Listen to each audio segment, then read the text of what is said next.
cambiantes, coyunturales. El tema de la crisis mundial, que pronto con seguridad se va a ir resolviendo. El tema de Ucrania, Medio Oriente, en fin. La crisis económica mundial, pero que Bolivia está enfrentándola de una manera decidida y planificada. No olvidemos que dentro de los 10 economistas más importantes del mundo está el presidente Lucho Arce, uno de los artífices del modelo de desarrollo económico, social, productivo, comunitario. El enfrentar crisis económicas no es nadar en un auge económico como en la década pasada. Existen los auges, existen los momentos cíclicos, subidas y bajadas. Es la dialéctica de la economía o de la vida en sí, resolver problemas y enfrentar otros. Son momentos históricos que permiten que los bolivianos nos demos cuenta cuán diferente es una inflación de un país vecino, como el caso de la Argentina, y una inflación controlada, a pesar de todas las dificultades que tiene Bolivia. Una entrevista que tuvo el presidente Lucho Arce hace algunas noches atrás, hacía referencia exactamente a esto, pero además de una manera tranquila, serena y segura de lo que se está planificando de aquí hacia adelante, de manera quinquenal y decenal. El proceso de industrialización del país, y que no es una piedra simplemente por piedra fundamental, como algunos detractores quieren hacer aparecer. La gigantesca planta siderúrgica del Mutún, que ya entró en funcionamiento. Ya entró en funcionamiento, y esa es una demostración de que las grandes inversiones de más de 564 millones de dólares, el retorno, la generación de empleo, el cubrir el mercado nacional a través de la sustitución de las importaciones, porque más del 50% del mercado y las empresas constructoras son las que están con mucha alegría, porque va a generar no solamente más fuentes de trabajo, sino que va a abaratar los costos del acero, del fierro, etcétera. Las industrias que se están habilitando en el resto del país, la gran discusión, y que hay que insistir que el Parlamento y algunos grupos políticos dejen de mentirle a Bolivia en el tema del Salar de Uyuni, de los recursos evaporíticos. El tema de combustible, que no está faltando, a pesar de las dificultades, obviamente se ha duplicado, no solamente en cuanto a cantidad, sino también en cuanto a precio. Y es en dólares para mantener la subvención, no se ha cortado la subvención. El cumplimiento de los compromisos internacionales en cuanto al pago de la deuda externa. A pesar de todo ello y los boicots internos, se está sabiendo administrar no solamente una crisis, sino también en perspectiva del surgimiento de la economía. Cuando se habló del tema del aceite, por ejemplo, se paró temporalmente la exportación de aceite para cubrir el mercado nacional. El tema de la carne, que estamos atravesando una dificultad grande que tiene que ser resuelta entre los productores, el Estado regulador y los consumidores. El tema de los pasajes no es novedad, y tampoco se puede apuntar con un dedo o echarle la culpa a alguien.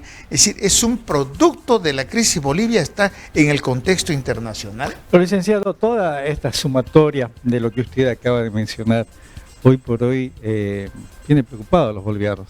Hablando con seguridad pronto, que ¿no? sí. Porque, a ver, sabemos bien que y hoy por hoy es una gran verdad que estamos tropezando todos cuando vamos a comprar algún producto de la canasta familiar, que lo encontramos con un determinado precio y al día siguiente otro precio, y hay ese temor que las cosas sigan incrementándose, y esto siga sumando, y que sea como una bolita de nieve que después ya no se lo va a poder controlar. A toda esta situación, si bien ese mensaje, ese diálogo que tuvo el presidente, nos da la esperanza con la explicación que dio y con todas las medidas que se están tomando, pero siempre ahí está flotando esa duda entre todos los bolivianos. Pero además esa decisión del presidente de no encajonarse en el gobierno, en el gabinete o en su oficina, sino salir a dar explicaciones, y las últimas inversiones que se están empezando a hacer sobre la perforación de nuevos pozos gasíferos. O sea, son riesgos que se corren, pero si no se corren riesgos no se tienen logros y avance. Entonces, el tema del Mayaya X1, que ya está en construcción, otros pozos gasíferos que se está encontrando, el tema de las inversiones extranjeras, la seguridad jurídica hacia la inversión extranjera, la seguridad económica en cuanto a la estabilidad que pudiera tener Bolivia. Si hacemos comparaciones de precio, y anoche decía el presidente de la Federación de Ganaderos de Pando, a pesar de haber subido el precio de la carne, acá en Pando, en relación a otros países hay una diferencia. Pero claro, hay que regular los precios, hay que tomar en cuenta el costo de vida, y eso no porque alguien se pare de cabeza, nosotros nos vamos a parar. Entonces hay que regular. Claro, no podemos tener el mismo precio de Santa Cruz que de acá. Exacto, no se puede comparar porque los costos de vida son distintos. Pero vamos a salir adelante y estamos saliendo con todos los esfuerzos. Y eso es lo importante. Se inauguró el Mutún, la siderúrgica del Mutún. Eso nos va a generar centenas de millones de dólares de retorno para el país. El tema del Salar de Uyuni, la inversión extranjera sin costo para el país. Pero claro, cuando se quiere encontrar pelos en la leche, se lo encuentra. Cuando se quiere denigrar algo, lo hacen, mintiendo, no tomando en cuenta datos estadísticos oficiales, y se lo hace de esta manera. ¿Esto va relacionado a los contratos de litio, licenciado? Sí, claro que sí, que se está socializando en varias ciudades, y nosotros también aprovechamos en el país, porque esto tiene que ser discutido también en el Parlamento. Y aprovechamos siempre para decir, sumándonos a las organizaciones sociales, en el sentido que, señores parlamentarios, especialmente del Senado, desestrangulen esos créditos. Son más de 1.600 millones de dólares que están durmiendo ahí ya hace bastante tiempo.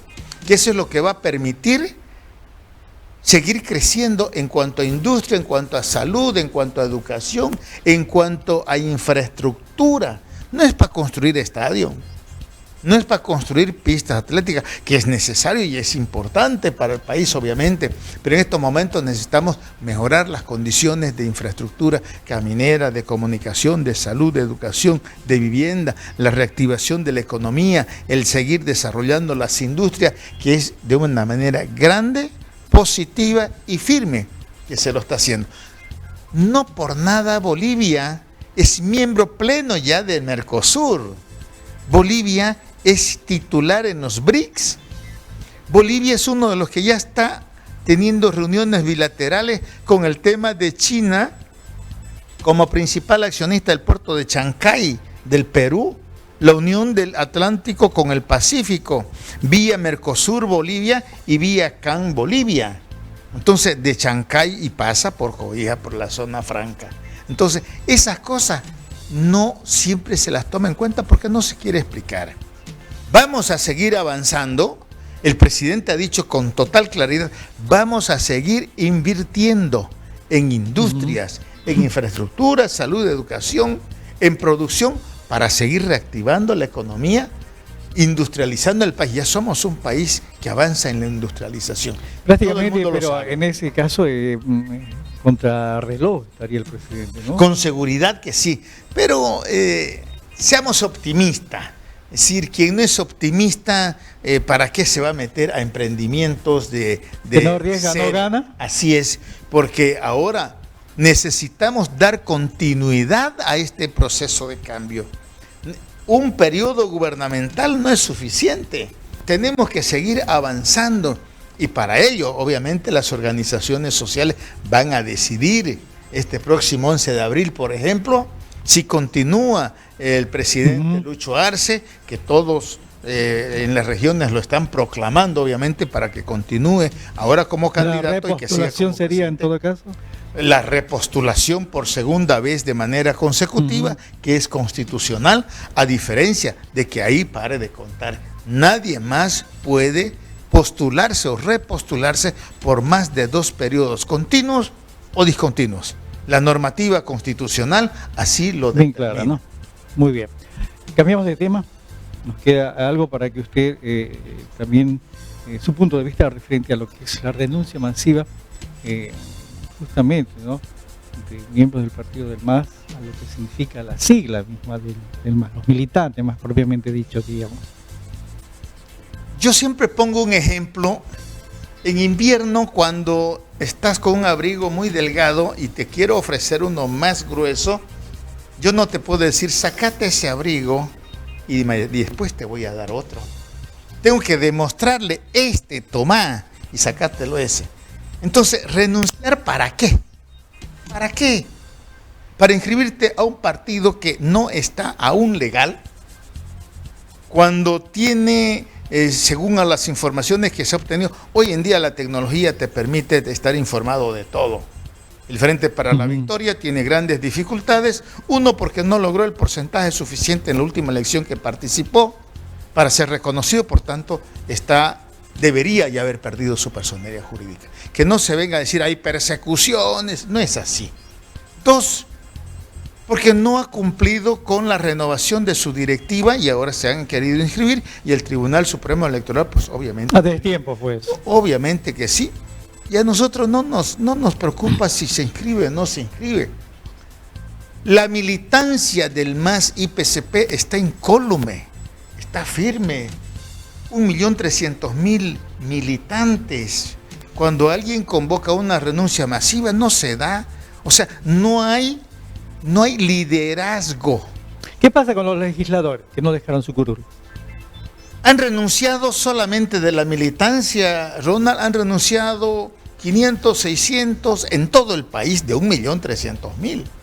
Eso te significa el 0,05%. Lo dijo el presidente, ¿no? Nada. Y lo dijo el presidente y ahí están los datos estadísticos. Han presentado hasta el día de ayer en horas de la tarde 600 renuncias.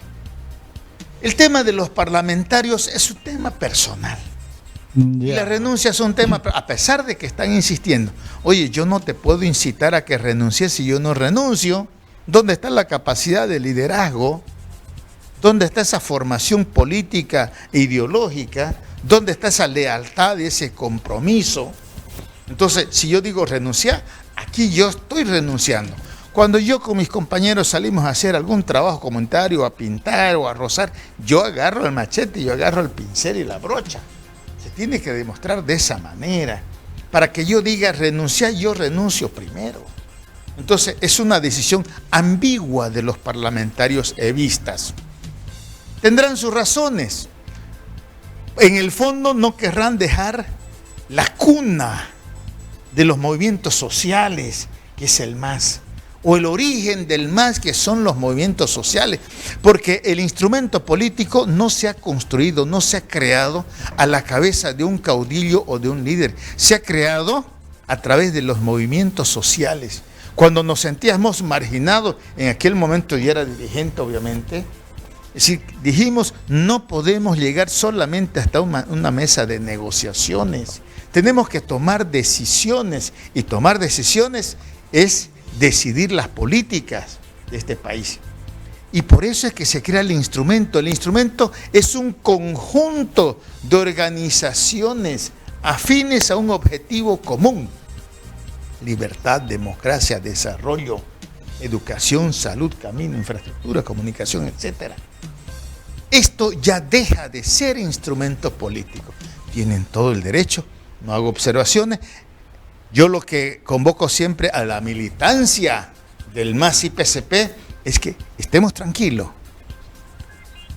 La huipala es un gran ejemplo del arco iris, obviamente, que después de una tempestad vienen tiempos mejores. Y después de toda esta avalancha de contradicciones y discusiones, está la tranquilidad y la seguridad. Tenemos firme al MAS IPCP, tenemos el pacto de unidad, tenemos el pacto urbano que ahora también se lanza a reforzar este proceso histórico político en Bolivia. Tenemos un gobierno firme a la cabeza de Lucho y David, y eso es lo que nos permite seguir creciendo y seguir avanzando. El 17 de agosto se realizan las elecciones, está blindada con seguridad la realización y Bolivia vivirá una fiesta democrática. Agradecido sobremanera el hecho que ya nos haya visitado y haber hecho conocer su punto de vista.